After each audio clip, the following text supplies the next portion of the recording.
নমস্কার বন্ধুরা, নবদিগন্ত চ্যানেলের পক্ষ থেকে আপনাদের সকলকে জানাই স্বাগতম।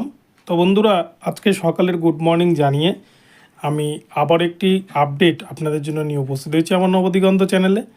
তো এখন আমি আপনাদের জন্য যে আপডেটটি নিয়ে উপস্থিত হয়েছি সেটি হচ্ছে, আমি গতকালকে কিন্তু সকালবেলাতেই ভিডিও দিয়ে বলেছিলাম যে মধ্যরাত্রিতে মাদ্রাসা সার্ভিস কমিশনের গ্রুপ ডি এর রেজাল্ট পাবলিশড হতে চলেছে।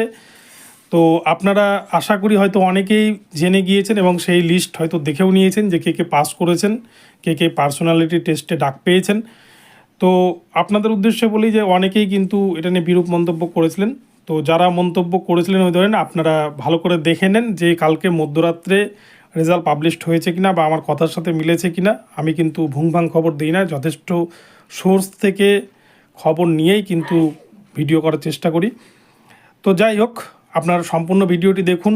মাদ্রাসা সার্ভিস কমিশনের অফিসিয়াল ওয়েবসাইটে প্রবেশ করেছি, এখানে কি কি রয়েছে আমরা সবটাই দেখব। কি কি বলা হয়েছে, কাদের উদ্দেশ্যে, কাদের কাদের পার্সোনালিটি এসে ডাকা হয়েছে, সবটাই জানতে পারবেন। তবে তার আগে বলি, যারা প্রথমবার চ্যানেলটি দেখছেন আপনারা অবশ্যই চ্যানেলটিকে সাবস্ক্রাইব করে নেবেন এই ধরনের আপডেট সবার আগে সর্বপ্রথমে পাওয়ার জন্য। তো চলুন তাহলে আমরা বিস্তারিত আপডেটটি এবারে দেখে নিই। তো দেখুন বন্ধুরা, আমরা ওয়েস্ট বেঙ্গল মাদ্রাসা সার্ভিস কমিশনের যে অফিসিয়াল ওয়েবসাইট সেখানে প্রবেশ করেছি wbmsc.com। তো এখানটায় চলে আসবেন, এই যে ইম্পর্টেন্ট নোটিশ, এখানটায় দেখুন লেখা রয়েছে প্রথমের ঘরটিতে September 12, 2024 list of candidates call for PT first SLS-TNT group D.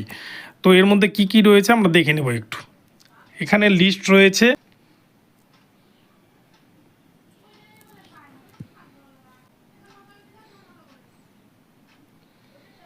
তো দেখুন বন্ধুরা, সেখানে ক্লিক করার সাথে সাথে আমাদের সামনে কিন্তু খুলে গিয়েছে। এখানে বলছে first state level selection test non teaching group D, number of candidates called for personality test, district wise, post wise, medium wise, category wise. আমি প্রথমে আপনাদের বলেছিলাম আগেই যে রেজাল্ট কিন্তু হবে medium wise, category wise, district wise এবং post wise. তো দেখুন সেটাই কিন্তু এখানে লেখা রয়েছে। তো এখানটায় কিন্তু বাঁকুড়া ডিস্ট্রিক্টের পিওন পোস্ট, মিডিয়াম বেঙ্গলি এবং জেনারেলদের জন্য এই লিস্ট তৈরি করা হয়েছে। তো এরকমভাবে সম্পূর্ণ লিস্ট আপনারা দেখে নেবেন। 75টা পাতা কিন্তু রয়েছে এই লিস্টের মধ্যে, এখানটায় দেখতেই পাচ্ছেন। তো আমি আর এদিকে যাচ্ছি না, এখানে যতজন পাস করেছে তাদের কিন্তু নামের তালিকা মাদ্রাসা সার্ভিস কমিশন তাদের অফিসিয়াল ওয়েবসাইটে দিয়ে দিয়েছে। এই 75 নম্বর পাতা কিন্তু শেষ হচ্ছে উত্তর দিনাজপুর দিয়ে। তো এবারে আমরা দেখে নেব যে পরবর্তী নোটিফিকেশানটাতে কি বলছে।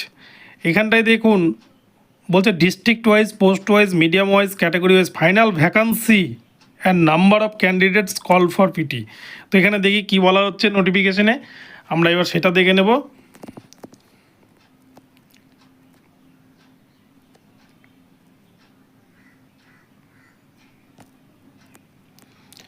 তো দেখুন এখানে বলছে first state level selection test non teaching group D, number of candidates call for personality test, district wise, post wise, medium wise, category wise. তো এখানে কে কত নম্বর পেয়েছে এবং কাদের কাদের পার্সোনালিটি টেস্টের জন্য ডাকা হয়েছে, তো সেগুলো কিন্তু এখানে দেওয়া রয়েছে এবং ভ্যাকান্সির লিস্টও কিন্তু এখানে দেওয়া রয়েছে যে কোথায় কত ভ্যাকান্সি রয়েছে, কোন ডিস্ট্রিক্টে কটা ভ্যাকান্সি রয়েছে তার কিন্তু ফাইনাল লিস্ট এর মধ্যে রয়েছে। যেমন দেখুন বাঁকুড়াতে রয়েছে 3টি ভ্যাকান্সি জেনারেল মেলের জন্য, ফিমেলের জন্য রয়েছে 1টি, বর্ধমান জেনারেল মেল ফিমেলের জন্য রয়েছে 14টি, ফিমেলের জন্য রয়েছে 1টি, ল্যাব অ্যাটেন্ডেন্টের জন্য বর্ধমানে রয়েছে 1টি। এরকমভাবে কিন্তু সব ডিস্ট্রিক্টের ভ্যাকান্সি দেওয়া রয়েছে। মালদার জন্য রয়েছে মেল ফিমেল পিওন মিলিয়ে 25টা। এরকমভাবে কিন্তু পুরো লিস্টটা আপনারা দেখে নেবেন। এখানে 2 নম্বর লিস্টে এটা রয়েছে। এবার আমরা দেখব যে 3 নম্বর যে নোটিশ সেখানে কি বলা হচ্ছে। তো এখানটায় বলা হচ্ছে notice final vacancy and list of candidates call for PT first SLS-TNT group D. দেখি এখানেও কি বলা হচ্ছে।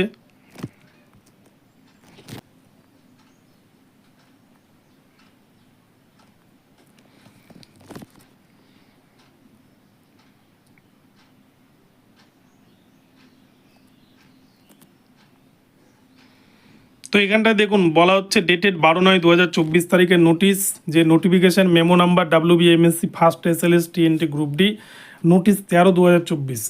তো এখানে বলা হচ্ছে district wise, post wise, medium wise, category wise final vacancy, number of candidate and list of candidates call for personality test, যাদেরকে পার্সোনালিটি টেস্টে ডাকা হয়েছে তাদের সম্পর্কে এখানে বলা রয়েছে। তো বলছে district wise, post wise, medium wise and category wise final vacancy of first SLS TNT group D 1/1/2011 is hereby published on the website of the commission. এখানে কিন্তু ভ্যাকান্সিটা হিসাব করা হয়েছে 1/1/2011 হিসাব অনুযায়ী, এবং সেই মোতাবেকে কিন্তু ক্যান্ডিডেটদেরকে পার্সোনালিটি টেস্টে ডাকা হয়েছে। তো স্বাভাবিকভাবে ভ্যাকান্সি কোর্টে ওরা যা জানিয়েছিল সেরকমই কিন্তু ভ্যাকান্সি হয়তো থাকছে, ভ্যাকান্সি কিন্তু খুব একটা বেশি থাকবে না। পরের লিস্টে বলছে district wise, post wise, medium wise, category wise, number of candidates and list of candidates called for personality test is hereby published on the website of the commission. কমিশনের কিন্তু লিস্ট প্রকাশ করা হয়েছে ওয়েবসাইটে। এবার বলছে পার্সোনালিটি টেস্ট কবে থেকে হবে, 18/9/2024 থেকে 21/9/2024 তারিখ, 23/9/2024 থেকে 28/9/2024 তারিখ, Baitul Hujjaj Haj house 26B Dilkhusha street, park circus, Kolkata 7,17,000। এখানটাতে কিন্তু এই তারিখ থেকে অর্থাৎ 18 থেকে 21 তারিখ হবে, এবং 23 থেকে 28 তারিখের মধ্যে ইন্টারভিউ প্রক্রিয়া কমপ্লিট হয়ে যাবে। এবার লাস্টের প্যারাগ্রাফে বলছে the candidates called for personality test should download their call letter for personality test from the website of the commission www.wbmsc.com by entering their 10-digit registration number and date of birth. বলছে যারা এখানে personality টেস্টে ডাক পেয়েছেন আপনারা কিন্তু website থেকে, এই যে ওয়েবসাইট দেওয়া রয়েছে www.wbmsc.com, এই ওয়েবসাইটে গিয়ে আপনারা আপনাদের 10-digit রেজিস্ট্রেশন নাম্বার এবং আপনার নিজস্ব যে ডেট অফ বার্থ, যে ডেট অফ বার্থ আর রেজিস্ট্রেশন নাম্বার দিয়ে আপনারা আপনাদের ডকুমেন্ট আপডেট করেছিলেন পোর্টালে 25 তারিখের মধ্যে, সেইখানে গিয়ে কিন্তু এই একই রকম প্রসেসে আপনারা আপনাদের কল লেটারটা ডাউনলোড করে নেবেন ইন্টারভিউ যাওয়ার জন্য। এবং এই কল লেটার নিয়ে আপনারা কিন্তু ইন্টারভিউয়ের জন্য যেখানে বলা হয়েছে নির্দিষ্ট স্থানে কলকাতায়, সেই দিলখুশা স্ট্রিটে কিন্তু গিয়ে আপনাদেরকে হাজির হতে হবে এবং আপনাদেরকে ইন্টারভিউ দিতে হবে। তো আপনাদেরকে সমস্ত কিছুই জানালাম। তো আশা করি আপনারা বুঝতে পেরেছেন যে আমার খবরের সত্যতা কতটা রয়েছে। আমি কিন্তু বলেছিলাম মধ্যরাত্রিতে রেজাল্ট পাবলিশড হবে, মধ্যরাত্রিতে রেজাল্ট পাবলিশড হয়েছে। তো বন্ধুরা, ভিডিওটি যদি আপনাদের ভালো লাগে চ্যানেলটিকে সাবস্ক্রাইব করে দেবেন, আর এই ধরনের আপডেট প্রতিনিয়ত পেতে আমার চ্যানেলটিকে ফলো করতে থাকুন। ধন্যবাদ সকলকে, সকলে ভালো থাকবেন। পরবর্তীতে আবার নতুন আপডেট নিয়ে আসবো। দেখা হচ্ছে পরবর্তী ভিডিওতে। আর ভিডিওগুলিকে শেয়ার করে চারিদিকে ছড়িয়ে দিন যাতে সকলের মধ্যে ভিডিওগুলি পৌঁছে যায়। তো ধন্যবাদ, পরবর্তীতে নতুন আপডেট নিয়ে আসছে আবার।